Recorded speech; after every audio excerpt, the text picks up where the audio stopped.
Blog Talk Radio.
Namaste.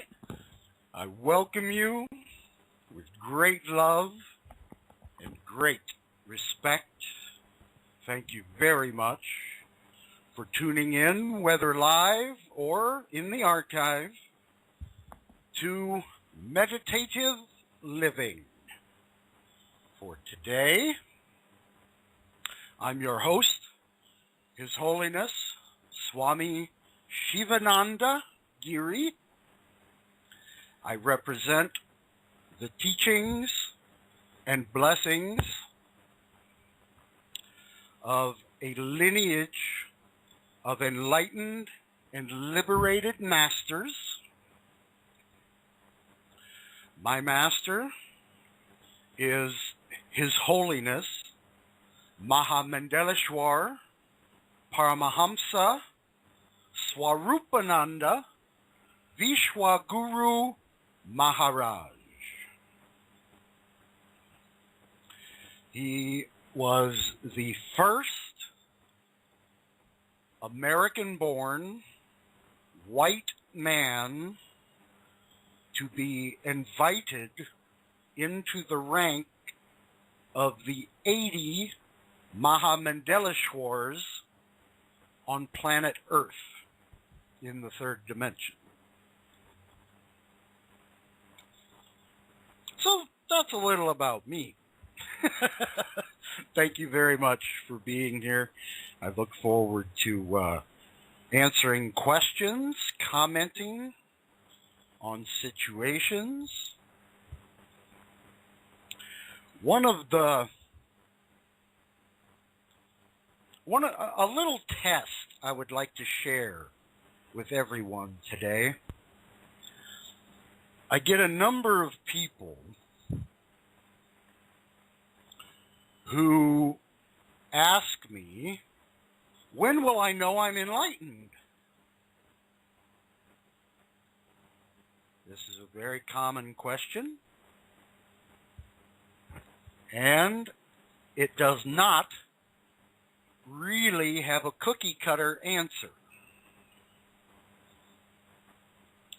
But I want to talk a little on the subject of enlightenment and liberation, two different things.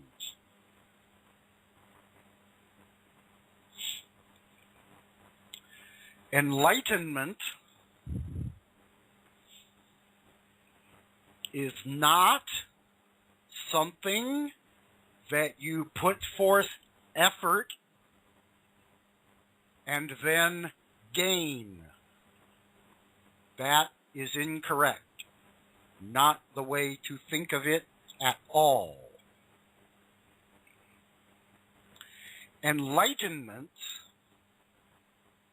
is what remains when all the crap you've been carrying around from lifetime to lifetime to lifetime is scraped away. Enlightenment is what remains when your perception is no longer clouded by names, forms, and concepts. A relatively easy way of determining when one is enlightened. There's a number of yardsticks we can kind of go by. But here's a real simple one that I can tell you today, and in 2 seconds you can check for yourself. Okay? Here's how we do this. Do it with me. Close your eyes. Completely close both eyes. Tight. What do you perceive with your physical eyes closed? If what you see is darkness, you are not enlightened. You aren't even close. You may do nice things, you may believe wonderful things, but you are not enlightened yet. Yeshua, I call him Yeshua, good part of the world calls him Jesus, but he was never referred to as Jesus while walking around, if he walked around at all, regardless. From this being, we got the term, when thine eye becomes single, thy body shall be full of light. This is the truth for every human form, whether from this planet or any other, whether human or humanoid, any of the humanoid forms, which are capable of reaching enlightenment and liberation, must go through this inner awakening, enlightenment, this perception of light within is very, very real, an actual, perceivable phenomenon.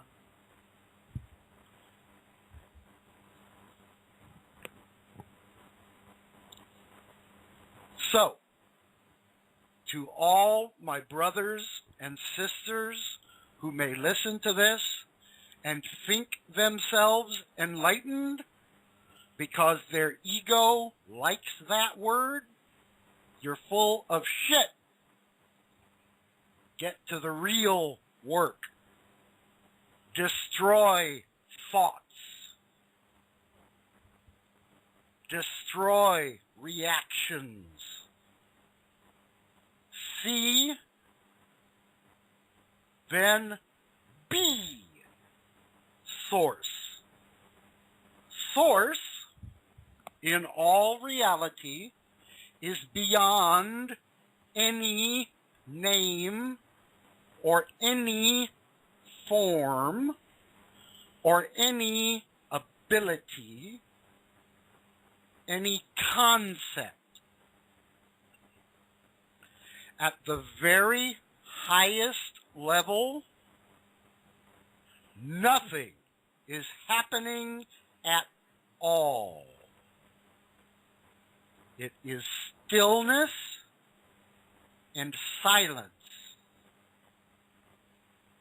But as we're getting to this point,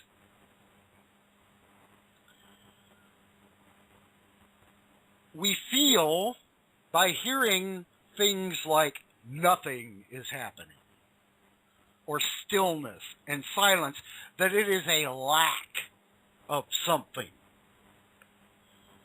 a loss. It is not that at all. Not at all. It is the state, if we can even call it a state, but I have no better word at the moment. It is the state where everything, past, present, and future, is at rest.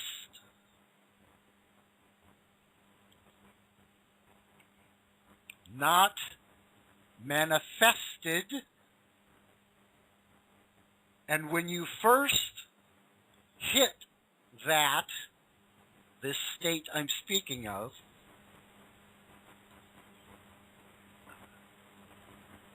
there's nothing perceiving anything. No means by which something could be perceived, and no things to be perceived. There's only that which is eternal, infinite. Even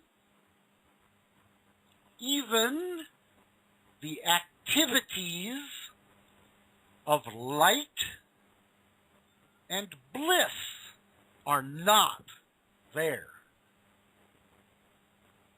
Light, which we can really just break down to the term vibrational frequency,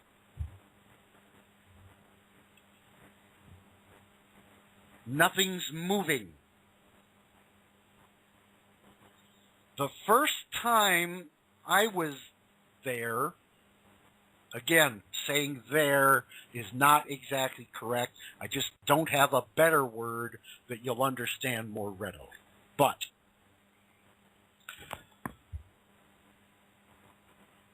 when you don't know what's going on,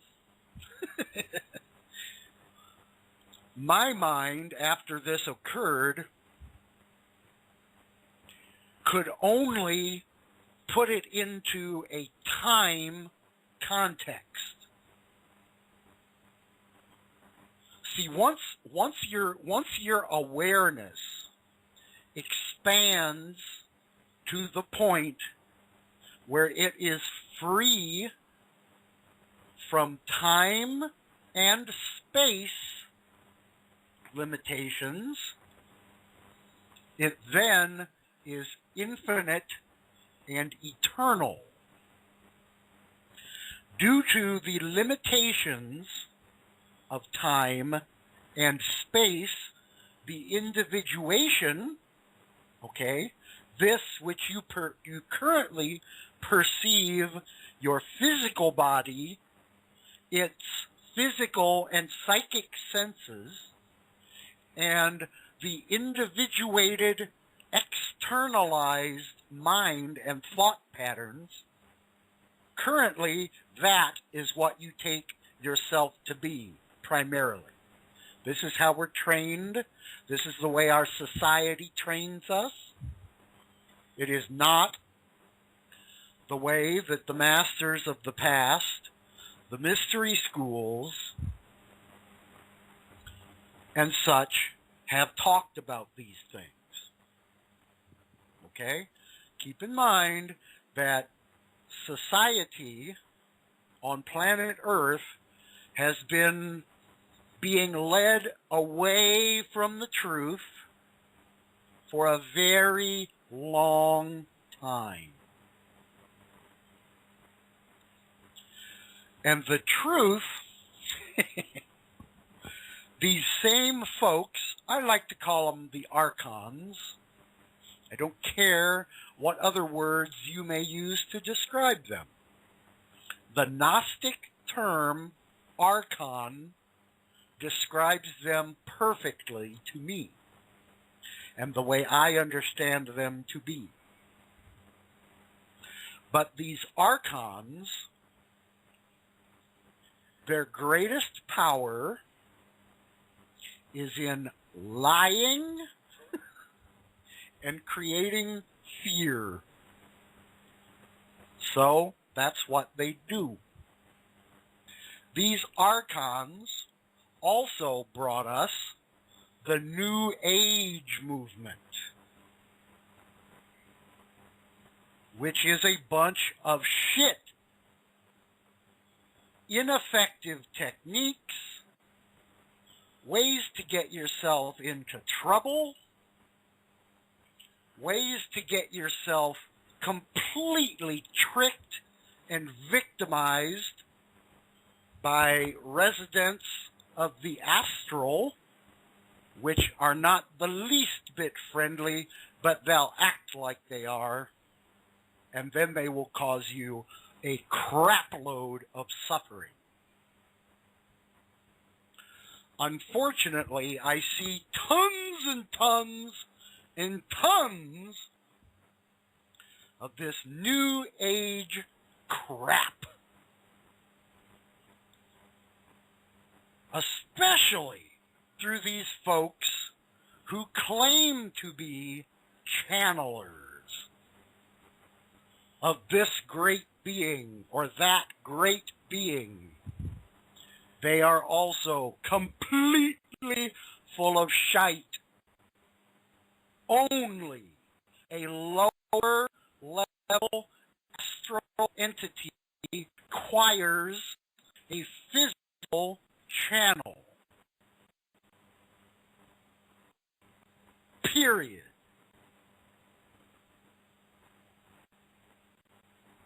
Anything truly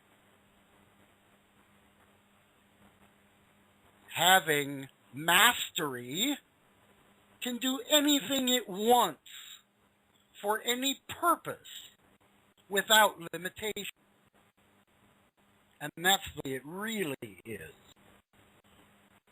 So please, all this channeling crap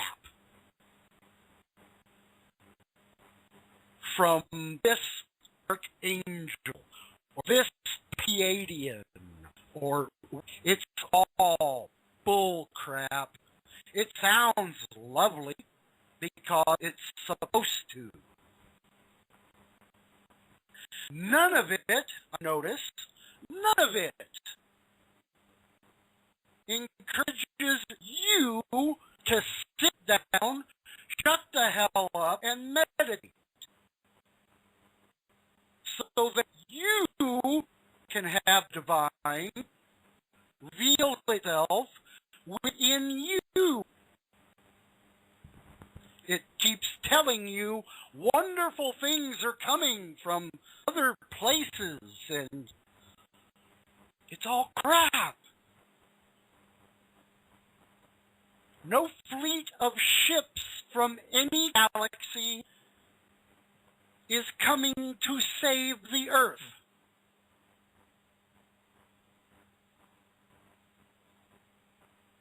They've got their own stuff to do. Yes, there are, if we want to call them aliens, personally I don't care for that word either. The Vedas teach us, okay, and the Vedas are the oldest written scriptures on planet Earth. The Vedas tell us there are 400,000 human-occupied worlds in the cosmos, in creation. Now, when they use that word human, I will very clearly tell you what they mean in today's meanings is humanoid. They don't all look like us, but they're all built similar to us. There are numerous beings, not of the planet Earth, that look just like us. You could stand behind one at Walmart and never know. Okay? But then there's all kinds of other stuff too. Many other things. Okay? All this stuff is real. It all exists, and they all do what they do. From various galaxies, various planets, various dimensions. Okay? And I also want to talk all these higher dimension people in their ass too. Because guess what? You, my friend, who I am speaking to now, are in a third dimensional body. It don't mean shit what's going on in the other dimensions. If you're not aware of it, so what? Might as well be telling you about what's going on in Tokyo. Makes zero difference and has zero influence in your life.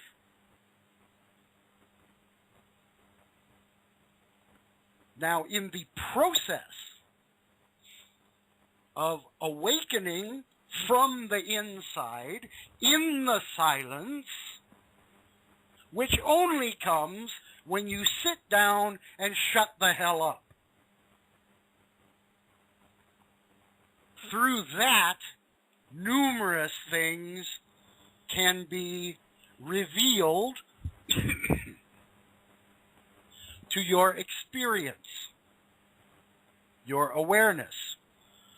Good stuff, bad stuff, higher stuff, lower stuff, friendly things, unfriendly things, all of it is like a play. And just because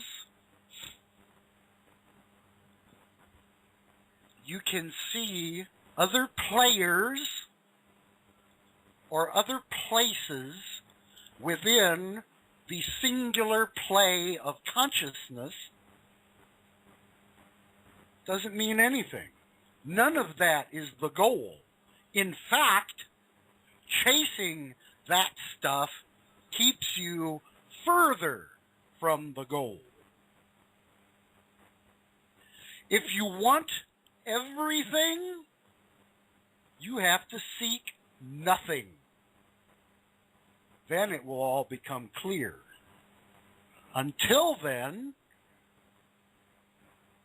even if you find yourself physically present and aware within the fifth dimension, in that fifth dimension will be higher dimensional ones who are assisting the fifth dimensional folks to shed that identity and move on.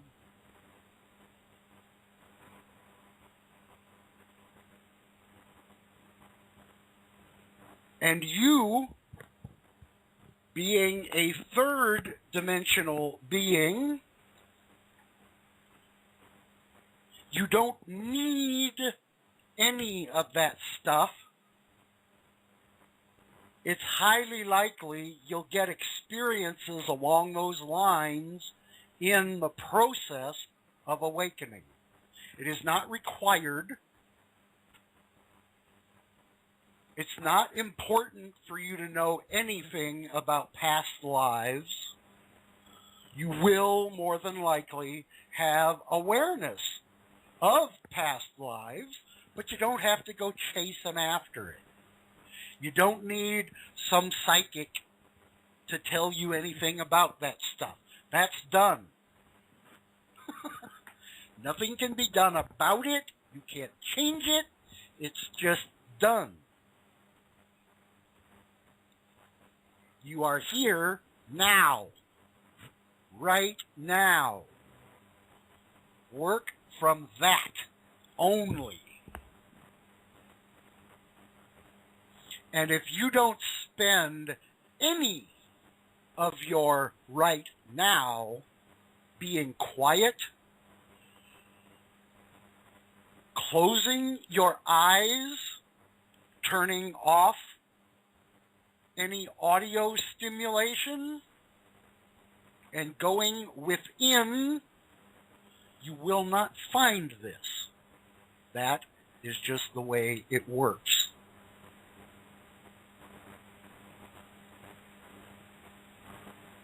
I love the New Age people.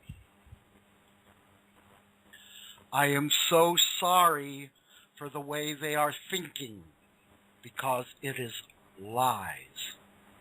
Built around truths that they always are.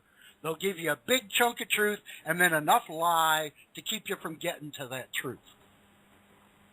It's a very old practice.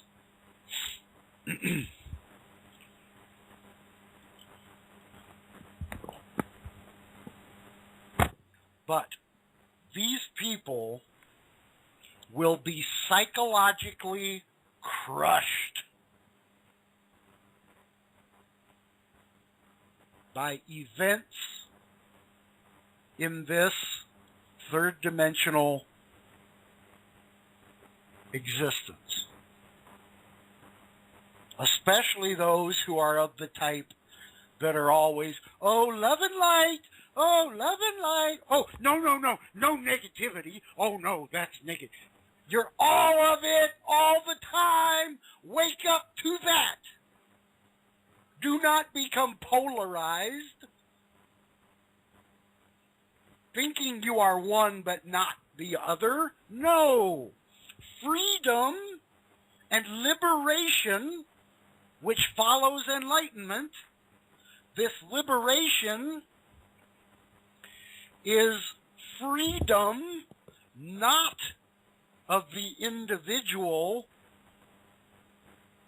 from input they perceive as negative or positive or neutral. Freedom comes from the dropping of the whole idea and notion of the individual. When you get to the point where you see and know very clearly, I'm all this stuff. All of it. Directly and consciously. Not something you read somewhere and can agree with. That's called belief. Belief is tossed about by the wind. Knowing only comes through direct and conscious understanding, either through experience or it is intuited. But without a sharp scalpel of discernment, you can't figure out what is true and what is false.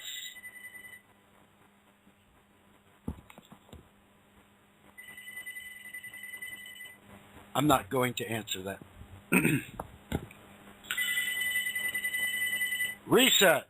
Do we have a caller on the line? Yeah, we have a couple callers. First one from 480 area code. Okay, groovy. Who's this? Namaste, Swami. This is Jay. Jay, what's up? I just love listening to you. I always try to attend. Thank you very much. I appreciate it. And hey, look, we're keeping the satellites at bay. We can hear one. Yeah, sometimes. I just was checking. They had me. I got a card that said I've been implanted with something.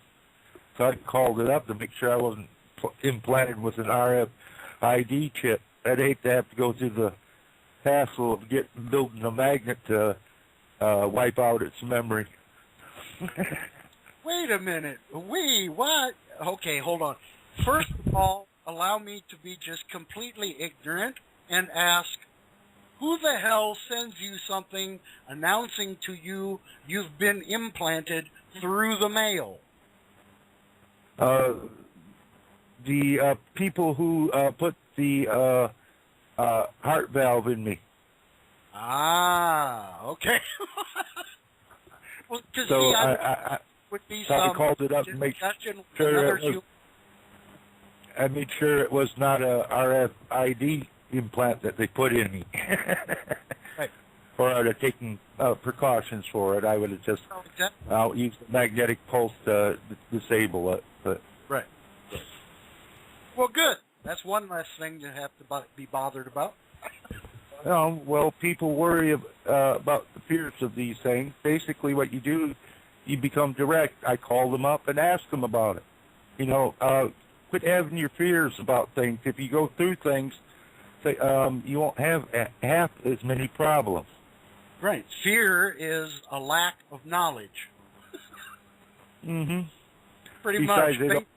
You know, I mean, except for, you know, I mean, I'm not including the body physical response when something jars you or scares the hell out of you or whatever. That's different. But just the state of fear and worry is all contained within your thought process. Right. And more of those thoughts and doubts you can have addressed, the fewer of them are whipping at your brain. Mm-hmm. Besides, there's no greater fear than the lack of knowledge in the first place of yourself. Mm-hmm. If you be up straight and forward with everyone, you should not have any fear, because they are you as well. They're a reflection. They're just reflecting back what you have within you that you need to take control of. Oftentimes, yep. And see, also addressing those of the New Age persuasion,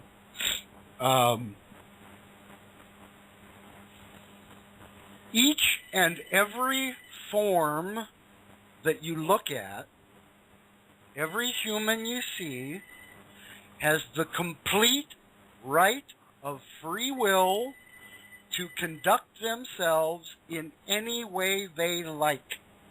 For any reason they may have, they are free to do that. And the more time you spend judging and becoming emotionally entangled in a negative way, you get hurt. It doesn't do anything for or against anyone else. Mm-hmm. They are doing what they do. These Mm-hmm. archons that I speak of, many of these folks came up through the most hideous satanic ritual abuse that your mind can comprehend. You wouldn't wish it on your worst enemy. But this is how they do things. And it creates effects in people. You know? So, I mean, the New Age folk that are just all about, ooh, love and light, ooh, nobody can be negative around me, I'm all love and light. No, you're just full of shit. And you will be psychologically crushed when the situation around you no longer makes your life easy. Mm-hmm. And I would help people to get away from that. Dive into the deep end and sit there quietly, and things will be revealed to you. This is Sanatana Dharma, the eternal way humans go back to divinity. Divinity became human, human goes back to divinity. Always been this way, will always be this way. It's always passed along from people who know to people who do not. And it has nothing to do with religion. Oftentimes, these religions that we see on planet Earth are based on a mystic who has had inner experiences which have revealed to them the true nature of things. And then, in whatever time, whatever place they exist, they try to express this for the sake of other people who don't yet know. That's it. None of them wanted people to run around worshiping them. They're just like, hey, look, I did this, I'll show you. And that's that. It really is that simple, you know? And, I mean, even the word religion comes from the Latin word religare, which means to bind back. Mm-hmm. That's basically a binding spell is what it is, yes. to keep people I back. Mean, put it, whatever it is for the purpose of keeping the human from flowering and developing in the most natural way. That is what it does, and it's very good at it. And it was brought to us by our friends, the Archons, because it suits their control purposes. Well, me and the group I represent, we don't play that game. We wipe our asses with Archons and astral nasties. No concern about them whatsoever. You can learn through inner peace when you sit, and that peace which surpasses all understanding becomes part of you, or you even come close to it, understanding increases. Without any study of Scripture, that's not important. Scriptures are wonderful. They have their place and purpose. But for those who are walking the path of the mystic, it's much more about turning your attention towards the subtle and getting it out of the realm of effects. Because once you're in the realm of effects, things are already moving and going and have their own rhythm and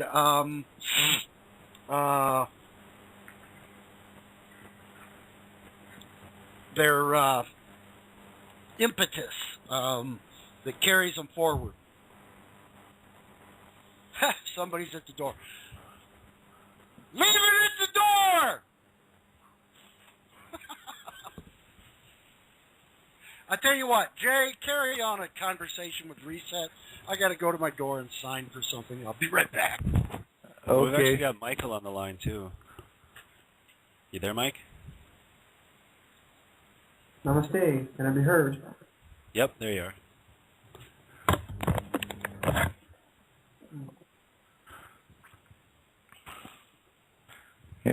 I can understand Swami about being at the point where there's nothing but void and all your five senses are useless, but you touch it with your awareness and you find that it's filled with everything. It's the most unique state to be at. It's timeless. It's endless. It has everything in it, even yourself, and it exists also inside you. Okay, all right. I are back. Okay. We've got Michael on the line now, too. Oh, we do! Namaste, Shri Satnamji. Namaste, Swami. How is Scotland today? Or tonight? It's fairly good.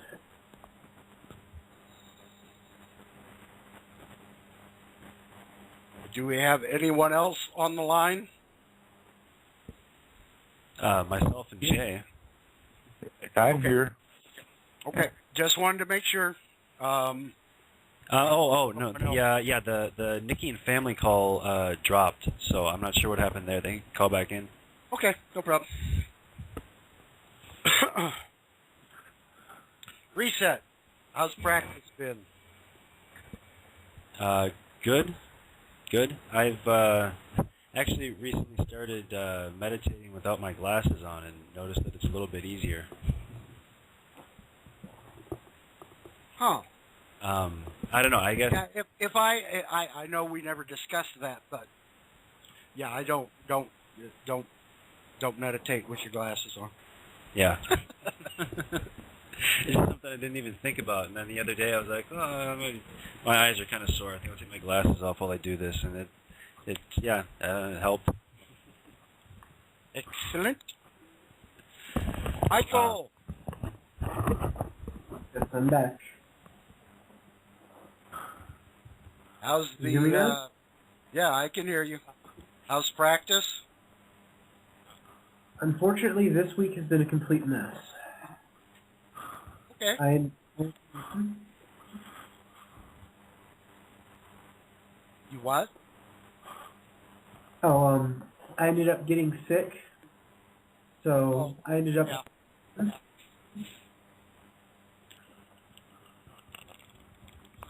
That's fine.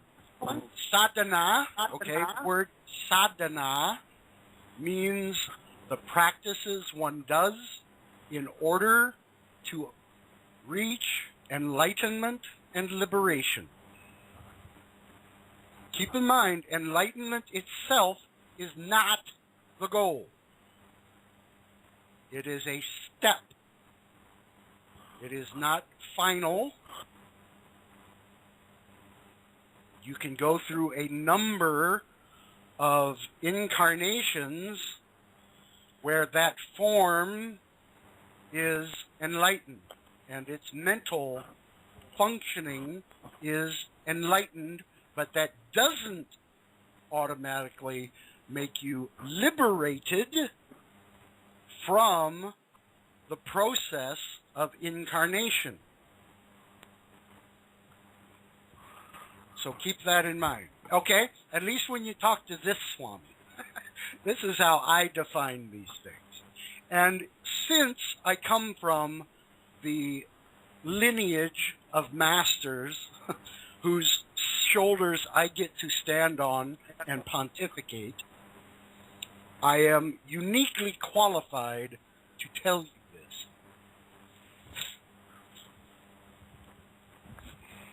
So, liberation, when you are in the mindful body, you will of course be enlightened, and whenever the process is finished, you are liberated, which then means no karma, but it does not mean that your life is going to be wonderful in a physical way. Your body may have illness. You can have a car accident. People may attack you and not like you. All those things can occur. I mean, just look at... Okay, we'll go back to Yeshua. Did Yeshua seem to have a great time? No. In fact, every one of his disciples was put to death for what they were teaching, with the exception of John, who went to Patmos and wrote Revelation. Every other disciple was killed. And let me tell you something, being a master of a lineage which is passed on through initiation, Yeshua was a guru. Nothing else. Ever. Who in the Jewish way of doing things lives with disciples? No one. They have rabbis. They work out of temples. They are not masters. They are teachers, but they're not masters. Okay? Gurus have disciples who gather around them physically in order to become released from the limitations of mind and body. When one finds an individual of that nature, it is certainly in their best interest to pay attention.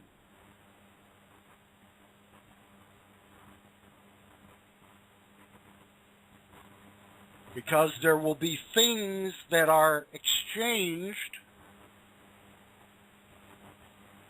that are not done through words. I guarantee you, I can sit in a room with 5 people for 1 hour without speaking. And those 5 people will have 5 different experiences while sitting with me. And I do not consider myself to be a god. What I know is God is me. Anything I can think of me as me is God. Was God first. Then it became associated with this limitation of me. But it's always been the source. From the source, animated by the source, returning to the source. That's it. From the stillness, which we refer to as Shiva, I can just as easily say God. I can easily say Krishna. I can say Brahman. I can say Allah. Any number of words. If you follow it all back to the source, every damn name is that name.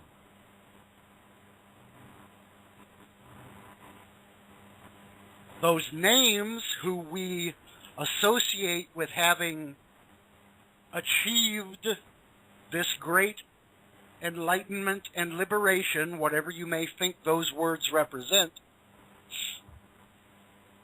they just simply knew how things are, to whatever degree was revealed within them.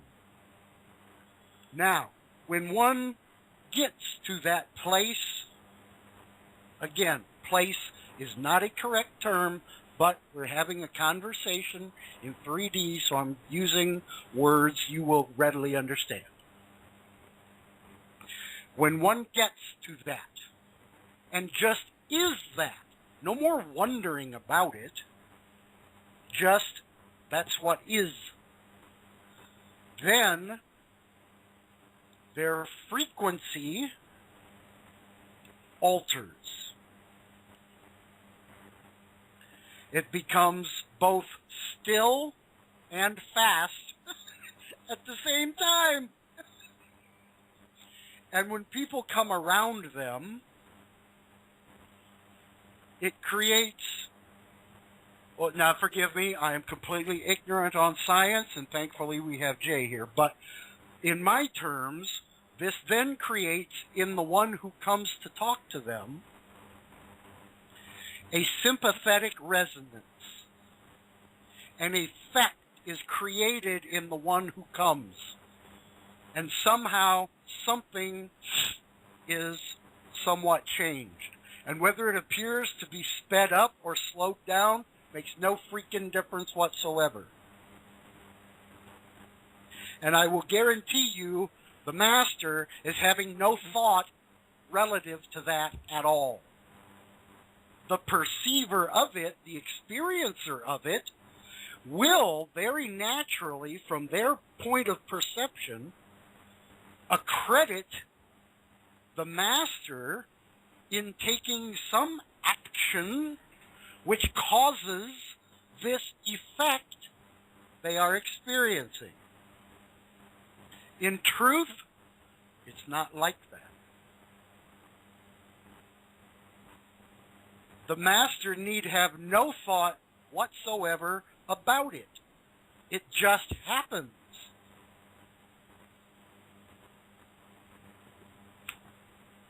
It's really that simple. If you get close enough to a fire, you will either get very warm or you will get burned, depending how close you get. That is the nature of the element fire. Get in water, you will be wet. Get around a master who knows what the hell they're doing and talking about, there will be an effect. And it doesn't, sometimes it's really dramatic and kind of crazy and all that, and sometimes it's extremely subtle. Very much of this stuff is very subtle, step by step, day by day. There may be incidents that occur that are very flashy and visual or sensory or mental, whatever. All those things have to occur. The ones that are designed for your aggregate of karma, dharma, and conditioning are what will occur for you. See, people read about what the enlightened masters say and their experiences, and then expect to have something like that themselves. This isn't how it works. Some will, some won't. The majority of your progress is going to be so subtle you're not even aware it's happening. Until some thought pattern, some type of expression in words, some expression through actions, reactions, they fall away. They're just not there anymore. No longer influential. This is how you know you've made progress. It's one way. Okay? There's nothing, it's not a big fancy thing, a big visual experience or anything. Some have those, most don't. And even for those who have them, just because they had it doesn't mean they're done. That is no different at all than jumping in your car with the specific goal of going to Los Angeles. Along the way, you will see many Cracker Barrels. you could stop at each one and try something different and enjoy all of it. But none of it got you to Los Angeles.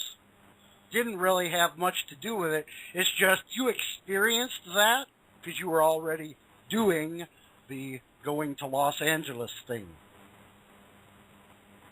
So seeing the Cracker Barrel, having something at Cracker Barrel, not important at all. Just part of the ride. Just the scenery going by. Oh, for those who don't know what Cracker Barrel is, Cracker Barrel is a restaurant that you will find at many interstate exits in the United States. Simple country food, you know, they're called Cracker Barrel. So that's all that is, okay? Doesn't matter. McDonald's, I don't care. Remember, the objective was go to Los Angeles. So until you get to Los Angeles, anything else you're doing is what?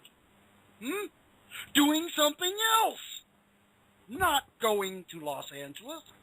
So even in the time you're having that experience, you're busy having the experience, not making progress towards Los Angeles.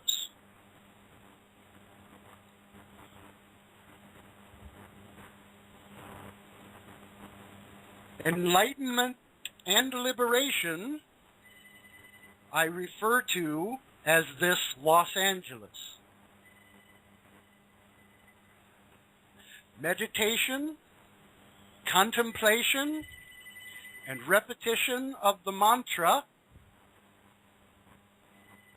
is the interstate that gets you there. Your body and your thought processes, your mind, are what goes on this trip. They are like the car that you use to make the journey from where you are now to where you want to be. Along the way, there's going to be all kinds of stuff to look at and all kinds of stuff to do, but if you get into a whole bunch of doing, guess what? You have found a detail that will become a detour.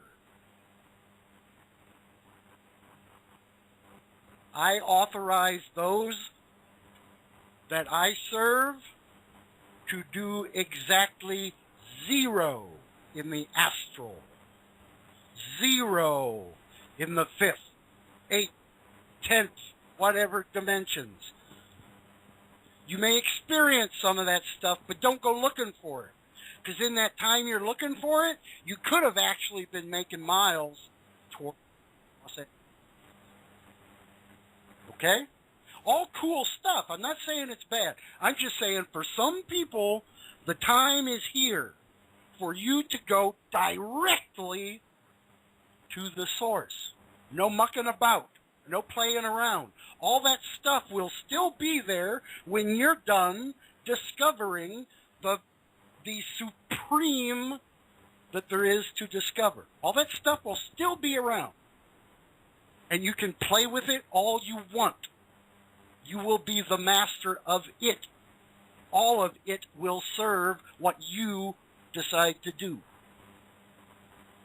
But meanwhile, you may be sitting in an ill body in the 3rd dimension. Okay, so what?